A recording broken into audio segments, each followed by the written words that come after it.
Alors dans le calendrier, c'est toujours l'été, mais dans la réalité, pour beaucoup, la rentrée a commencé. Et pour Camping Car TV, ce fut même très tôt, début août, puisqu'il fallait préparer puis ensuite suivre le Tour de l'avenir. Un voyage en maillot jaune. On est en train de faire le travail de montage, ça va prendre encore un petit peu de temps, mais c'est pour très bientôt, c'est promis. D'ailleurs, voici la bande-annonce.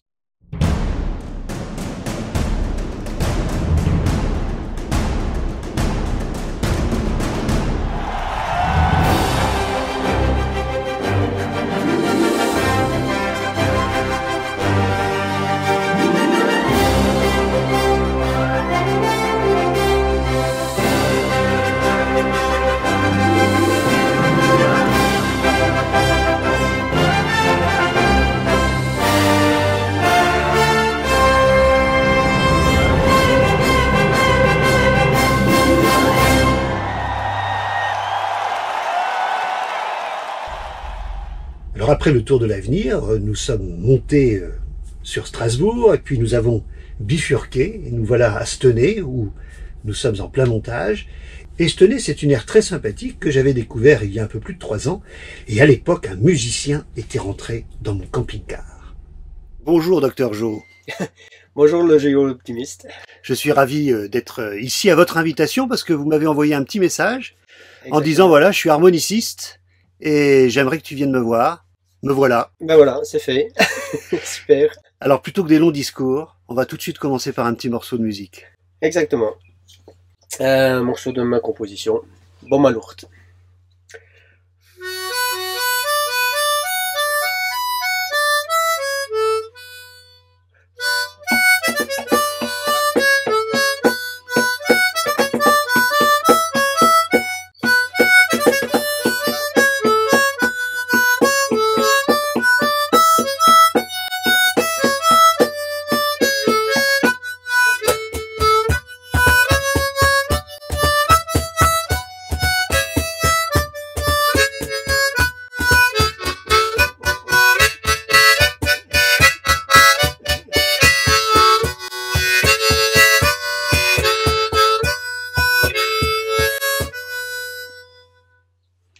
Alors c'est ta femme qui t'accompagne. Exactement. Avec un instrument espagnol. Exactement, d'origine espagnole, ça s'appelle caron. C'est surtout utilisé dans la musique celtique, irlandaise. Alors tu es harmoniciste. Oui, harmoniciste. Depuis 10 ans. Exactement. Et c'est arrivé un peu par hasard cette affaire. Exactement, par hasard, oui. Comme beaucoup de choses, et comme le hasard fait des fois bien les choses, il l'a bien fait. Avant, tu étais maître-nageur. Maître-nageur, oui, exactement. Et alors, qu'est-ce qui se passe un soir? Un copain qui joue de l'harmonica voilà, et la révélation. C'est tout ça, tout à fait ça, oui. C'était tellement beau que j'ai voulu apprendre et j'ai appris, mais tout seul, en autodidacte. Jamais de solfège, que à l'oreille. Voilà, exactement, oui. Et depuis, il y a Doc Jo, oui. Et puis il y a 3 groupes. Oui, un groupe de blues, un groupe de folk et un groupe musique, variété, tout ça. Donc des amis qui sont oui. dans ta région, près de Longwy. Oui, dans le groupe il y a 3 Français, il y a une Hollandaise, il y a une Italienne, il y a des Belges aussi quand même. Voilà.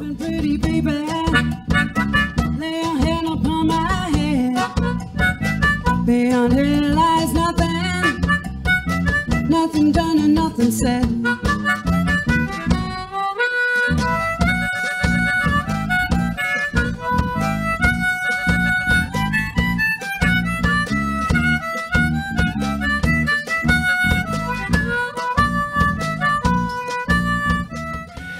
Alors le camping-car, on en parle quand même un peu, parce que ça fait 36 ans que tu es camping-cariste. Oui, exactement, oui.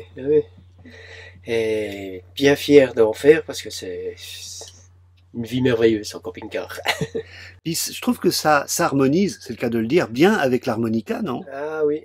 La route. Partout où on se déplace, on va quelque part sur un parking, là, bon, je sors mes harmonicas, je joue, et on s'accompagne tous les deux, on se fait plaisir déjà, puis on fait plaisir aux gens qui sont à côté de nous des fois. 3 heures d'harmonica par jour, parfois jusqu'à 7 heures. Oui. C'est devenu une passion, une folie. Une folie aussi, oui. Ah oui, je sais pas me séparer d'un harmonica. Toujours avec. Et alors ton répertoire? Ah bah il est il est blues, il est folk. Bon, faut dire qu'au début je ne connaissais pas la musique, je connaissais que Jacques Brel, donc je jouais même pas, j'écoutais du Brel. Et un jour j'ai pris un harmonica, j'ai commencé à jouer, mon épouse me dit mais c'est du celtique que tu nous fais là. Oui, je savais pas du tout ce que c'était le celtique et c'est vrai que depuis maintenant je fais beaucoup de celtique et mes compositions, je vais dire les 8/10 de mes compos ce sont celtiques. Alors, parce que tu composes, et on va entendre un second morceau. Oui, exactement. Donc le premier c'était un hommage à Jacques Brel, on a peut-être reconnu un petit peu la musique de ce genre-là, de Jacques Brel. Et alors maintenant c'est une gigue qui s'intitule Crépuscule d'automne, qui est également donc une composition. Je ne sais plus comment que ça fonctionne.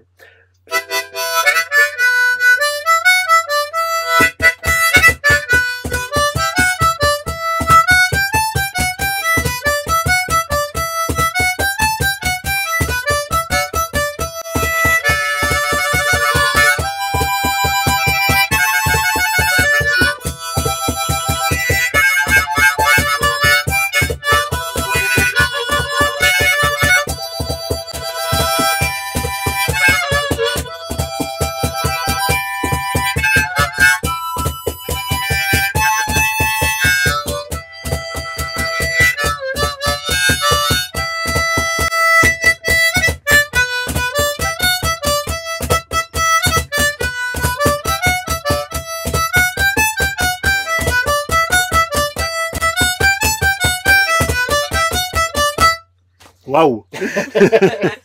Et l'harmonica, on sait d'où il vient?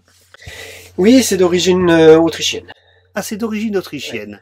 On imagine toujours les cow-boys, je sais pas pourquoi. Ben oui, c'est vrai que je pense que c'est l'Amérique qui a un peu développé L'harmonica, ouais.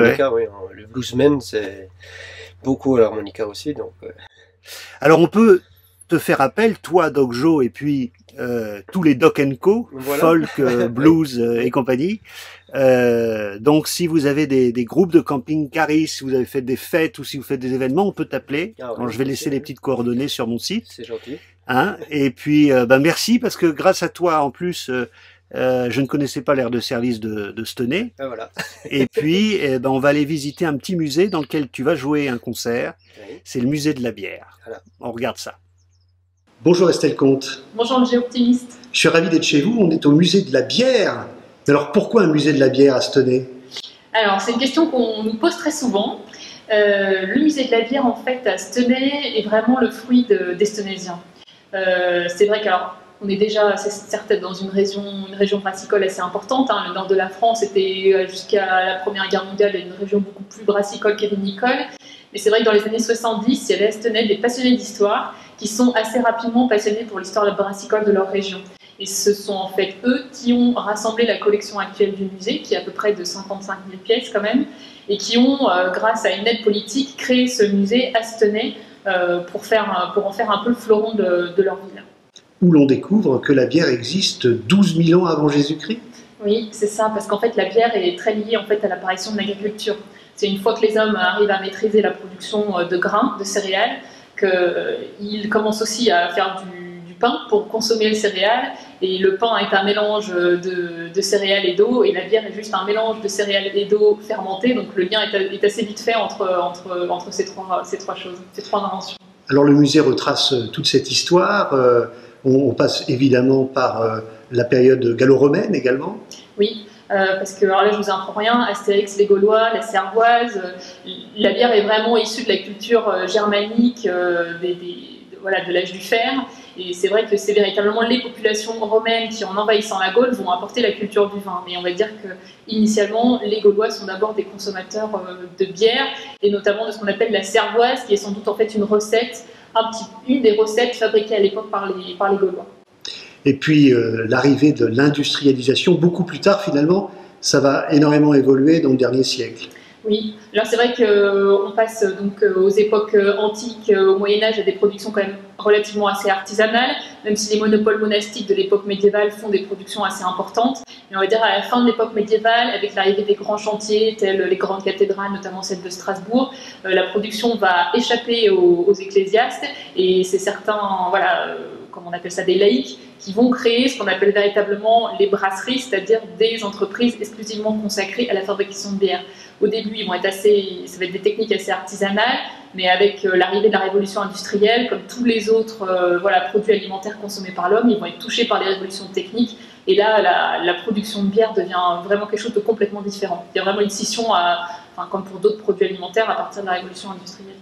Alors vous avez trouvé des tas d'affiches, de réclames, où on retrouve, pour les plus anciens, des marques qu'on a bien connues. Oui, parce que c'est vrai que c'est un peu une particularité du musée de la bière. On n'est pas qu'un musée sur l'alcool, on est un musée qui aborde tout un tas de thématiques, et notamment le problème de la consommation des produits alimentaires, en prenant l'exemple de la bière.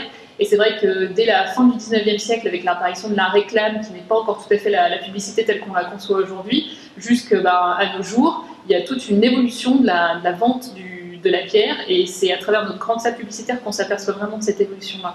Et notamment, dans le domaine de l'alcool, il y a l'impact assez important de la loi E20 qu'on traite aussi dans le musée. Alors, forcément, on est au musée de la bière, donc la plupart du temps, on a envie de déguster à la fin. C'est souvent ce qui se passe. Et en fait, il y a une taverne à la fin du musée qui est gérée par une association locale et qui vous permet en fait de faire une dégustation de bière. Et si vous y prenez suffisamment à l'avance, vous pouvez en fait réserver même une dégustation commentée. En fait. Et pour animer la vie culturelle locale, on propose pas mal d'activités culturelles, donc beaucoup de concerts, de conférences, des séances de dégustation avec des birologues professionnels. Il y a 2 expositions annuelles sur des sujets très variés. Donc ça permet vraiment d'animer la vie culturelle locale, et ce qui n'empêche pas que tout le monde, quelle que soit son origine géographique, est invité à ces événements-là aussi. Les camping-carrés font partie de nos clients fidèles, et on les remercie pour ça. Merci. Merci à vous.